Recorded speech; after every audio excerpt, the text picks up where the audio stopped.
Assalamualaikum warahmatullahi wabarakatuh. Halo gengs, jumpa lagi bersama Michan di channel Kisah Misteri. Kali ini Michan akan menceritakan kisah misteri yang berjudul Jalur Mudik Maut Pendatang Kekayaan.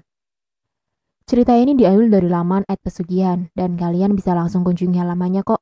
Link akan Michan sediakan di kolom deskripsi ya. Oke, daripada lama-lama langsung saja kita masuk ke ceritanya. Jalur Mudik Maut Pendatang Kekayaan. Mau sampai kapan kita terus kayak gini? Tanya Doni. Emin hanya diam saja, berharap bahwa ada pemudik yang mampir untuk membeli kerupuk dagangan mereka. Berjualan kerupuk sudah menjadi kebiasaan mereka untuk mendapatkan penghasilan setiap menjelang Hari Raya Idul Fitri. Hal ini dikarenakan tempat jualan mereka adalah sebuah jalan besar yang menjadi jalur penghubung antar provinsi. Namun pendapatan mereka selalu menurun setiap tahunnya. Proyek jalan tol mengubah pola arus kendaraan besar-besaran. Jalan yang biasanya diisi oleh berbagai macam kendaraan, sekarang didominasi oleh sepeda motor. Karena kendaraan roda 4 dan selebihnya lebih memilih jalan tol dengan alasan hemat waktu. Emin dan Doni tidak menyangka bahwa tahun ini adalah yang terparah. Pembatasan sosial berskala besar dan pelanggaran mudik oleh pemerintah membuat jalan tempat mereka berjualan semakin sepi. Tiap tahun mereka sudah sering melihat warung atau tempat makan di jalan tersebut tidak mampu bertahan dan berujung tutup. Tahun ini mereka khawatir adalah giliran mereka. Bagi mereka berdua, tahun ini adalah tahun di mana permasalahan silih berganti merundung mereka. Sawah yang digarap oleh Emin sudah dijual oleh pemiliknya 2 minggu lalu, sehingga ia tidak memiliki pekerjaan. Adapun Doni baru saja mengalami pemutusan hubungan kerja di pabrik batu bata. Satu-satunya cara bagi mereka untuk bertahan adalah berjualan kerupuk atau mencari pekerjaan lain. Kalau bertahan, kita beresiko rugi, Min. Kita harus makan, ngopi, ngerokok setiap harinya kalau jualan. Tapi pemasukan gak ada. Cepet bangkrut kita kalau kayak gini, ujar Doni. Terus kamu mau ngasih solusi apa? Nyari kerja kan susah sekarang, ucap Emin. Aku punya ide, tapi janji jangan kasih tahu siapa-siapa, kata Doni. Emang apa? Wajah Emin terlihat serius. Kita beli jenglot. Emin menolak saran Doni mentah-mentah. Pria itu tidak berani bermain-main dengan setan, apalagi yang menyangkut dengan keuangan. Emin mengingatkan Doni bahwa sedari mereka kecil sudah banyak cerita-cerita tentang pesugihan yang pada akhirnya selalu berakhir menyedihkan. Gila kamu Don, kalau memang benar-benar mau melakukan pesugihan, aku gak mau ikut, ujar Emin. Ya sudah, kamu tidak usah ikut, aku tetap bakal temuin Ki Cempoko, capek aku hidup miskin terus, ucap Doni sambil menyeruput segelas kopi. Keesokan malamnya Doni mendatangi kediaman Ki Cempako. Ki Cempako adalah salah satu dukun yang masih bertahan dari sekian dukun yang berada di daerah Doni dan Emin tinggal. Berbeda dengan dukun-dukun yang lain, Ki Cempako dapat membantu seseorang untuk mendapatkan kekayaan dengan cara cepat, yakni dengan menggunakan jenglot.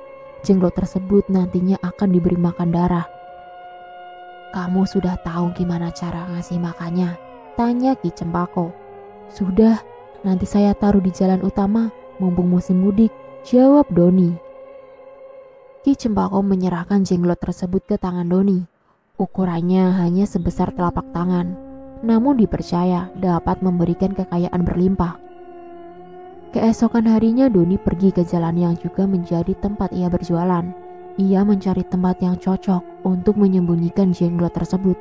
Setelah mencarinya untuk beberapa saat, Doni memutuskan untuk mengubur jenglot itu di sebuah tanah yang berada di sisi jalan. Doni sudah paham cara kerjanya. Jenglot itu akan mengakibatkan sebuah kecelakaan yang akan memakan korban. Korban yang tewas adalah tumbal yang melimpahkan kekayaan kepada Doni. Benar saja, sehari setelah kecelakaan lagi terjadi. Sebuah mobil bus menghantam seorang pengendara sepeda motor yang mencoba berputar balik di jalan dua arah tersebut. Nyawa si pengendara motor tidak terselamatkan, namun mampu menyelamatkan hidup Doni. Uang seakan timbul dari topi pesulap.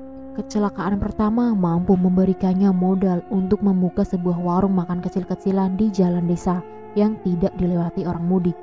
namun dibutuhkan warga setempat. Akibat jenglot pula, bisnis Doni laris manis.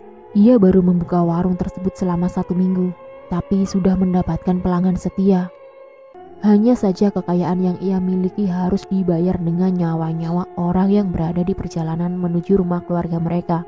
Dalam waktu 2 minggu, pesugihan yang dilakukan oleh Doni sudah merenggut 4 nyawa.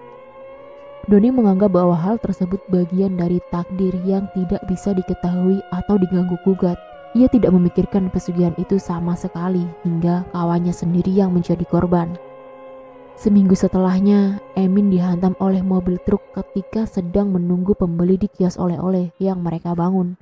Doni langsung bergegas ke lokasi dan merasa menyesal sejadi-jadinya karena ia mendapati teman seperjuangannya tak lagi berbentuk dan bernyawa.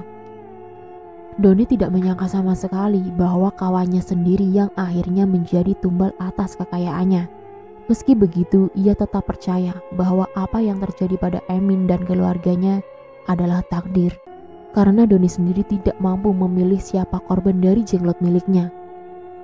Pria itu hanya berfokus untuk mengembangkan bisnis warung makannya. Seiring berjalannya waktu, Doni dan keluarganya menjadi kaya raya. Walaupun kaya raya, kematian Emin mulai membuat hidup Doni tidak tenang. Sosok Emin sering sekali muncul di dalam mimpi ketika Doni sedang tertidur. Emin memiliki wujud sebagaimana yang dilihat oleh Doni terakhir kali. Beberapa anggota badannya terpisah dan seluruh tubuhnya berlumuran darah. Adapun di mimpi yang lain, ia juga kerap dikejar oleh jenglot. Benda seukuran tangan itu tiba-tiba menjadi makhluk tinggi yang mengejar dan menghisap darah Doni. Tidurnya dan hidupnya tidak tenang semenjak itu. Aktivitas Doni tidak berjalan dengan baik karena mimpi dan rasa bersalah selalu membayanginya. Rasa takut tersebut lama-kelamaan mengganggu psikologis dan juga fisiknya. Doni tidak kuat dengan semua ketakutan, rasa bersalah, dan mimpi buruk setiap kali ia terpejam. 2 hari kemudian, Doni tewas tak jauh dari lokasi ia menaruh jenglot. Saksi mata mengaku bahwa tengah malam Doni lari ke tengah jalan di jalur mudik yang lenggang. Dia menabrakkan diri ke sebuah mobil yang melaju dengan kecepatan tinggi.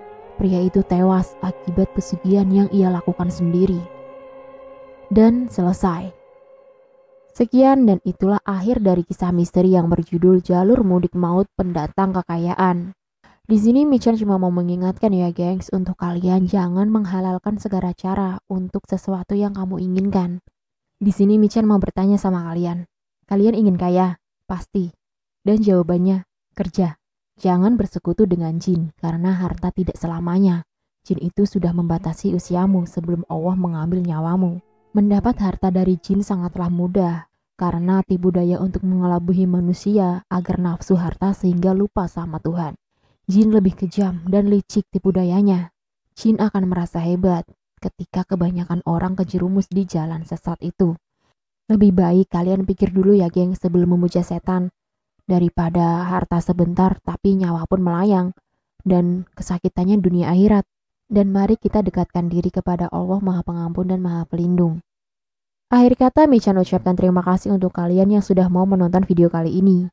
Dan tak lupa Michan ingatkan untuk tekan tombol like, comment, share, dan subscribe ya gengs. Dan tekan juga tombol lonceng untuk mengaktifkan notifikasi cerita-cerita yang selanjutnya. Bye-bye. Wassalamualaikum warahmatullahi wabarakatuh.